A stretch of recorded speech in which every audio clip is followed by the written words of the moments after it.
والتين وعلى آله وأصحابه وأولياء أمته وعلماء ملته أجمعين.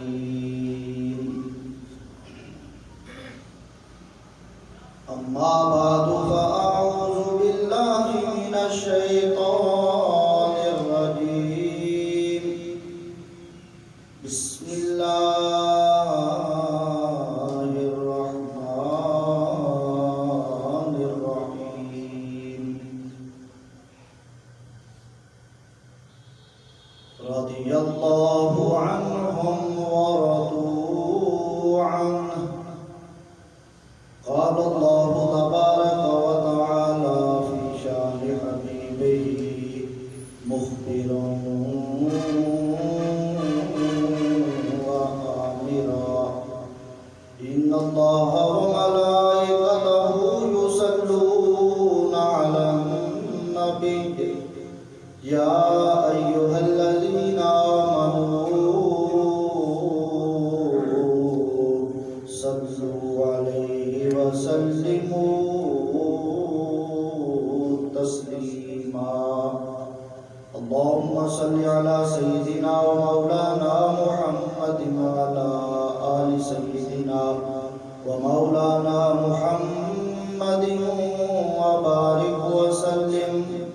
الصلاة والسلام عليك يا سيدي يا رسول الله وعلى آلك وأصحابك يا سيدي يا جد الحسن والحسين.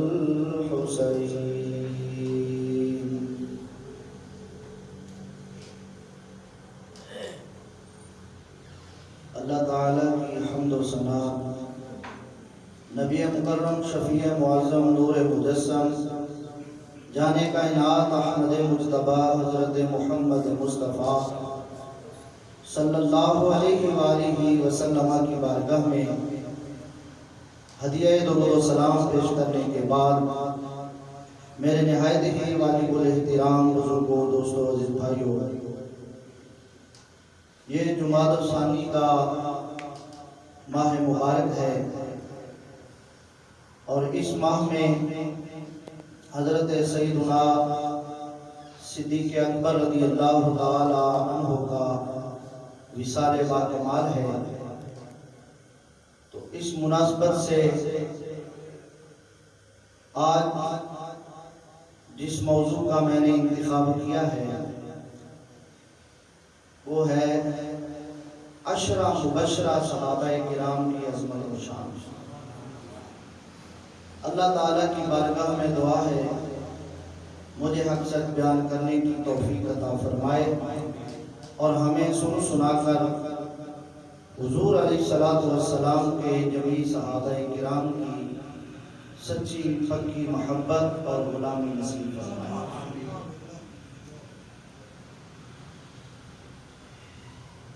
آپ احباب بخوبی اس بات کو جانتے ہیں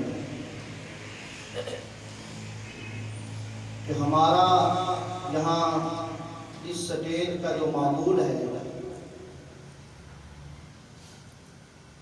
اس میں عمل کا درس بھی دیا جاتا ہے اور عقیدے کا بیان بھی کیا جاتا ہے. اور عقائد میں سب سے بڑا جو عقیدہ ہے اور سب سے عظمت والا جو عقیدہ ہے وہ اللہ تعالیٰ کی ذات کے حوالے سے ہے. اور اللہ تعالیٰ کی ذات کے بعد سب سے اونچا عقیدہ نبی اکرم صلی اللہ علیہ وآلہ وسلم کی ذات بابرکات کے حوالے سے ہے. اور عقیدہ رسالت میں کہ یہ چیزیں داخل ہیں جو ابھی میں ذکر کرنے والا ہوں کہ حضور علیہ السلام کی ذات کے حوالے سے بھی کہ ان پر ایمان ہو، ان کی ذات ادب و احترام اور تعظیم ہو، حضور علیہ السلام کی صفات کا ادب و احترام اور حضور کی صفات کی تعظیم بھی ہو، یہ بھی عقیدہ رسالت میں داخل ہے۔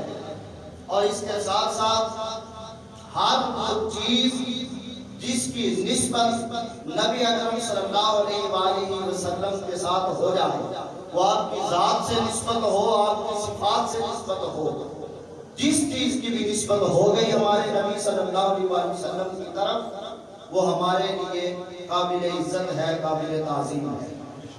اس چیز کا ادب، اس چیز کی تعظیم ہم پر لازم ہے۔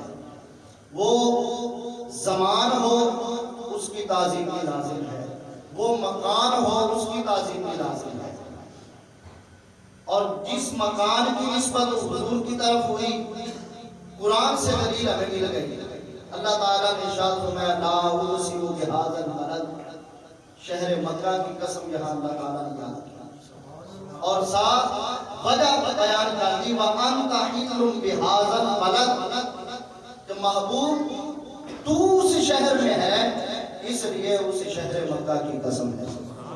تو شہر مکہ اگرچہ خود بھی عظمت والا ہے، خانہ کعبہ اس میں ہے، حجر اسود ہے، یہ مزید عظمتیں ہوتی چلی گئی، لیکن محبوب قسم اس لیے ہے کہ تو اس میں ہے۔ اور جب حضور مدینہ شریف لے گئے تو پھر اللہ تعالیٰ نے شہر مدینہ کی قسم یاد کی قرآن میں، بہذا البلد الامین، اس امن والے شہر مدینہ کی قسم ہے۔ تو اللہ تبارک و تعالیٰ اس مکان کی قسمیں یاد کرتا ہے جس مکان کی نسبت نبی پاک علیہ السلام سے ہو رہی ہے۔ تو وہ میں نے عرض کیا چونکہ نسبت ہے حضور سے، وہ مکان بھی عظمت والا ہے اور وہ زمان بھی عظمت والا ہے جس کی نسبت حضور سے ہوئی ہے۔ اللہ تعالیٰ فرماتا ہے لَعَمْرُكَ إِنَّهُمْ لَفِي سَكْرَتِهِمْ يَعْمَهُونَ، یہاں حضور علیہ السلام کی زندگی کی قسم ہے تو اس زمانے کی قسم ہے در حقیقت جس زمانے میں محبوب تیری زندگی گزر رہی ہے۔ تو اور پھر حضور علیہ السلام نے اپنے زمانے کی عظمت خود بھی بیان کی۔ آپ علیہ السلام نے فرمایا سب سے بہتر زمانہ وہ ہے جس میں میں ہوں، اور اس کے بعد عظمت والا زمانہ وہ ہے جو میرے وصال کے بعد آئے گا اور میرے زمانے کے ساتھ ملا ہوا ہے، پھر اس کے بعد وہ زمانہ جو اس کے ساتھ ملا ہوا ہے۔ ان تین زمانوں کی عظمت کو نبی پاک علیہ السلام نے خود بیان کیا۔ تو حضور علیہ السلام سے نسبت رکھنے والا مکان ہو ہمارے لیے قابل تعظیم ہے، حضور علیہ السلام سے نسبت رکھنے والا زمان ہو ہمارے لیے وہ بھی قابل تعظیم ہے، اور حضور علیہ السلام کی اہل بیت اطہار وہ بھی ہمارے لیے قابل تعظیم ہیں، اور نبی پاک علیہ السلام کے جو بھی صحابہ بھی ہمارے لیے قابل تعظیم ہیں۔ صحابہ کرام رضوان اللہ علیہم اجمعین میں درجات ہیں، سب صحابہ برابر نہیں، یہ بات ذہن نشین ہے، سب صحابہ برابر نہیں ہیں۔ جس طرح رسول سب برابر نہیں، انبیاء علیہ السلام رسول اعظام برابر نہیں۔ اللہ تعالیٰ فرماتا ہے تلک الرسل فضلنا بعضهم علی بعض منهم من کلم اللہ ورفع بعضهم درجات۔ اب یہاں اللہ تبارک و تعالیٰ نے بتایا یہ رسول ہیں، ان میں بعض کو بعض پر ہم نے فضیلت دی ہے، تو سارے رسول برابر نہیں، درجات ہیں۔ عظمت والا رسول ہے، ایک رسول اس سے زیادہ عظمت والا، ایک رسول اس سے زیادہ عظمت والا، اور ورفع بعضهم درجات میں اللہ تعالیٰ نے بتا دیا کہ ایک وہ ہے جس کے درجوں کو ہم نے بلند کر دیا، اور وہ ہے نبی پاک علیہ السلام۔ تو رسولوں میں جس طرح درجات ہیں اسی طرح صحابہ کرام رضوان اللہ علیہم اجمعین میں بھی درجات ہیں، سب صحابہ برابر نہیں۔ اور علامہ ابن حجر نے 18 اقسام بیان کیے ہیں صحابہ کرام کی۔ اللہ تبارک و تعالیٰ نے خود بھی ہمیں قرآن مجید سے یہ تعلیم دی کہ میرے محبوب کے سارے صحابہ برابر نہیں۔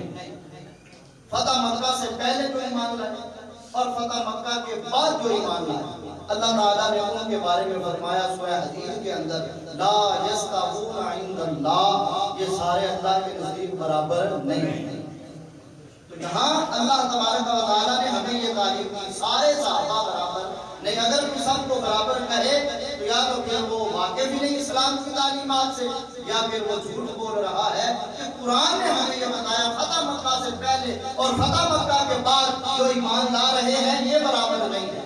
اور علماء نے اقسام بیان کی ہیں، سب سے اونچے درجے کے صحابہ خلفائے راشدین ہیں، خلفائے راشدین ہیں، اور وہ در حقیقت 5 ہیں۔ کتنے ہیں؟ 5۔ پہلے حضرت ابوبکر صدیق رضی اللہ عنہ، دوسرے حضرت فاروق اعظم رضی اللہ تعالیٰ عنہ، تیسرے حضرت عثمان غنی رضی اللہ تعالیٰ عنہ، چوتھے مولا علی شیر خدا رضی اللہ تعالیٰ عنہ، اور 5ویں حضرت مولا حسن رضی اللہ تعالیٰ عنہ۔